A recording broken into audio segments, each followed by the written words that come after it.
بسم الله الحمد لله والصلاة والسلام على رسول الله السلام عليكم ورحمة الله وبركاته maanta oo ay taariikhdu tahay 15 bisha Juun 2022 waxaan si waafaqsan qodobka 9aad faqradiisa da ee dastuurka ku meel gaarka ee Jamhuuriyadda Federaalka ee Soomaaliya aan dalka Jamhuuriyadda Federaalka Soomaaliya xilka ra'iisul wasaaraha xukuumadda Federaalka Soomaaliya u magacaabay mudane Xamza Cabdi Barre oo garabkayga midigta taagan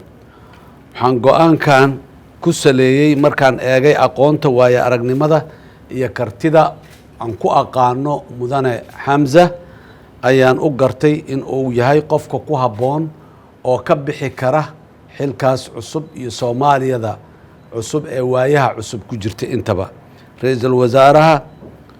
cusub aniga oo dardar gelinayo howlgalkiisa waxaan ka codsanayaa golaha shacabka inay si rasmi ah oo degdeg ah u meel mariyaan magacaabista ra'iisul wasaaraha Jamhuuriyadda Federaalka ee Soomaaliya waxaanan kula dardaarmayaa ra'iisul wasaaraha in uu dardar geliyo kuna mashquulo aadna u howlgeliyo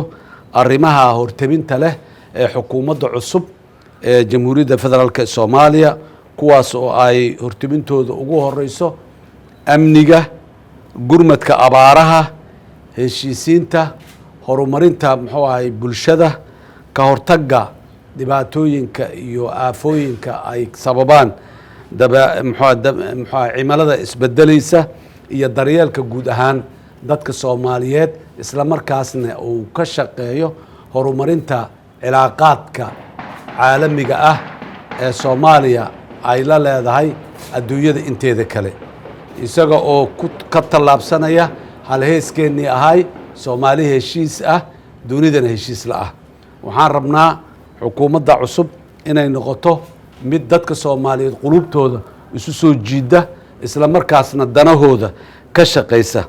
waxaan ugu duceynayaa ra'iisul wasaaraha in Ilaahay u fududeeyo xilka culus ee xilliga adag ee Soomaaliya maanta ay maraysaa lagu aaminay loo magacaabay loo gartay aad iyo aad u mahadsantihiin wassalaamu calaykum waraxmatullaahi wabarakaatuh